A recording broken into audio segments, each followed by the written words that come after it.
ಮಂಗಳೂರಿನಲ್ಲಿ ಮತ್ತೆ ಆಕ್ಟಿವ್ ಆಯ್ತಾ ಟಾರ್ಗೆಟ್ ಗ್ಯಾಂಗ್. ಕರಾವಳಿ ಕೇರಳದಲ್ಲಿ ದಶಕಗಳ ಹಿಂದೆ ಆತಂಕ ಮೂಡಿಸಿತ್ತು ಈ ಗ್ಯಾಂಗ್. ಅಪಹರಣ ಕೊಲೆಗಳಿಂದಲೇ ಆತಂಕವನ್ನ ಸೃಷ್ಟಿಸಿದಂತ ನಟೋರಿಯಸ್ ಗ್ಯಾಂಗ್ ಇದು. ಈ ನಟೋರಿಯಸ್ ಗ್ಯಾಂಗ್ ಈಗ ಮತ್ತೆ ಮಂಗಳೂರಿನಲ್ಲಿ ಆಕ್ಟಿವ್ ಆಗಿದೆ ಅನ್ನುವ ರೀತಿಯಲ್ಲಿ ಕಾಣಿಸ್ತಾ ಇದ್ದಾವೆ. ಅದಕ್ಕೆ ಕಾರಣ ಟಾರ್ಗೆಟ್ ಇಲಿಯಾಸ್ ಹತ್ಯೆಯ ಬಳಿಕ ಸೈಲೆಂಟ್ ಆಗಿತ್ತು. ಸಾಮಾಜಿಕ ಜಾಲತಾಣದ ಮೂಲಕ ಮತ್ತೆ ಹವಾ ಸೃಷ್ಟಿಗೆ ಪ್ರಯತ್ನ ಮಾಡ್ತಾ ಇದೆ. ಟಾರ್ಗೆಟ್ ಗುಂಪು ಅಂತ ಫೋಟೋ ಹಾಕಿ ಆತಂಕವನ್ನ ಸೃಷ್ಟಿ ಮಾಡ್ತಾ ಇದೆ. ವಿ ಆರ್ ಕಮಿಂಗ್ ಬ್ಯಾಕ್ ಅಂತ ಹೇಳಿ, ನಾವು ಮತ್ತೆ ವಾಪಸ್ ಬರ್ತಾ ಇದ್ದೇವೆ, revenge is loading, target set 1 by 1 ಅಂತ ಹೇಳಿ ಸಾಮಾಜಿಕ ಜಾಲತಾಣದಲ್ಲಿ ಆತಂಕ ಸೃಷ್ಟಿಸುವಂಥ ಪೋಸ್ಟ್ಗಳನ್ನು ನಾವು ನೋಡ್ತಾ ಇದ್ದೇವೆ. ಪೋಸ್ಟ್ ಹಾಕುವವರೆಗೆ ಮಂಗಳೂರು ಕಮಿಷನರ್ ಖಡಕ್ ವಾರ್ನಿಂಗ್ ಕೊಟ್ಟಿದ್ದಾರೆ. ಪೊಲೀಸ್ ಆಯುಕ್ತ ಸುಧೀರ್ ಕುಮಾರ್ ರೆಡ್ಡಿ ಎಚ್ಚರಿಕೆಯನ್ನು ಕೊಟ್ಟಿದ್ದಾರೆ. ಈಗಾಗಲೇ 3 ವಿರುದ್ಧ ಪ್ರಕರಣವನ್ನು ದಾಖಲಿಸಲಾಗಿದೆ. ಟಾರ್ಗೆಟ್ ಗ್ಯಾಂಗ್ ಪ್ರೋತ್ಸಾಹಿಸ್ತಾ ಇದ್ದರೆ ದಂಡ ತೆರಬೇಕಾಗತ್ತೆ. ಈಗಾಗಲೇ 9 ಜನರ ಮೇಲೆ ಕೋಕಾ ಪ್ರಕರಣ ದಾಖಲಿಸಲಾಗಿದೆ. ಯಾರಾದರೂ ಇಂಥವರ ಫೋಟೋ ವಿಡಿಯೋಗಳನ್ನು ಇಟ್ಕೊಂಡು ಪ್ರಚಾರ ಮಾಡಿದ್ರೆ ಅವರನ್ನು ಗ್ಯಾಂಗ್ ಸದಸ್ಯರು ಅಂತ ಪರಿಗಣಿಸಬೇಕಾಗತ್ತೆ.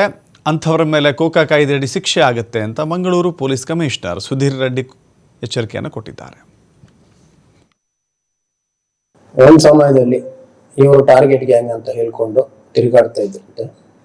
ಒಟ್ಟಿಗೆ ಇವರ ಮೇಲಿದ್ದಂತ ಆ ಅಟೆಂಪ್ಟ್ ಮಾಡಿರೋ ಕೇಸಸ್ ಅಲ್ಲಿ ಟಾರ್ಗೆಟ್ ಇಲಿಯಾಸ್ ಅಂತ ಹೇಳೊಬ್ಬನಿಗೆ ಅಟ್ಯಾಕ್ ಮಾಡಿದ್ದಾರೆ ಅಂತ ಕೂಡ ಒಂದು 307 ಕೇಸ್ ಇದೆ.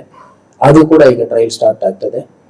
ಇದರೊಟ್ಟಿಗೆ ಕೆಲವರು ಹುಡುಗರು ಅಲ್ಲಿ ಇಲ್ಲಿ ಸೋಷಿಯಲ್ ಮೀಡಿಯಾದಲ್ಲಿ ಟಾರ್ಗೆಟ್ ವಾಪಸ್ ಬರ್ತೀವಿ, ತಿರುಗಿ ಬರ್ತೀವಿ ಅಂತ ಪೋಸ್ಟ್ ಹಾಕ್ತಾ ಇದ್ದಾರೆ.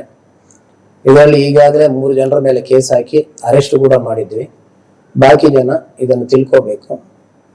ಸೋಷಿಯಲ್ ಮೀಡಿಯಾದಲ್ಲಿ ಗನ್ ತೋರಿಸುವಂಥದ್ದು, ವೆಪನ್ಸ್ ತೋರಿಸುವಂಥದ್ದು ಮಾಡಿ ಈಗ ಏನಾದರೂ ಒಂದು ಯಾವುದಾದ್ರೂ ಒಂದು ಗ್ಯಾಂಗ್ ಅನ್ನು ನೀವು ಎಂಕರೇಜ್ ಮಾಡ್ತಾ ಇದ್ದರೆ ಕಷ್ಟ ಆಗ್ತದೆ. ಈಗಾಗಲೇ ಟಾರ್ಗೆಟ್ ಗ್ಯಾಂಗ್ ಇವರೇನು ಜೈಲಲ್ಲಿದ್ದು ಒಂದು ಎಕ್ಸ್ಟ್ರಾಕ್ಷನ್ ಕೇಸ್ ಮಾಡಿದ್ದಾರೆ. 9 ಜನರ ಮೇಲೆ ಕೋಕಾ ಕೇಸ್ ಮಾಡಲಾಗಿದೆ. ಯಾರ್ಯಾರು ಇವರ ವಿಡಿಯೋಗಳು ಅಥವಾ ಫೋಟೋಗಳು ಇಟ್ಕೊಂಡು ಇವರಿಗೆ ಪ್ರಸಾರ ಮಾಡಿ ಪಬ್ಲಿಸಿಟಿ ಕೊಡ್ತಾರೆ, automatically they will also be members of the gang. So gang ಮೆಂಬರ್ಗೆ ಕೂಡ ಕೋಕಾ ಆಕ್ಟ್ ಅಲ್ಲಿ ಪನಿಷ್ಮೆಂಟ್ ಇರ್ತದೆ. ಜಾಗ್ರತೆಯಾಗಿ ನೋಡ್ಕೋಬೇಕಂತ ತಿಳಿಸ್ತಾ ಇದ್ದೀವಿ ಎಲ್ಲ. 2007 ಅಲ್ಲಿ ಮರ್ಡರ್ ಆದ್ಮೇಲೆ ಅಬ್ಸ್ಕಾಂಡಿಂಗ್ ಆಗಿದ್ದಾನೆ. ಅಲ್ಲಿ ಸಿಕ್ಕಿಲ್ಲ. ಆವಾಗ ಆ ಮರ್ಡರ್ ಕೇಸ್ ಇನ್ವೆಸ್ಟಿಗೇಷನ್ ಕಂಟಿನ್ಯೂ ಆಗ್ತದೆ. ಒಟ್ಟಿಗೆ ಬಾಕಿ ಕೇಸಸ್ ಟ್ರಯಲ್ ನಡೀತದೆ. ಇವಾಗ ಒಂದು ಸಮಯದಲ್ಲಿ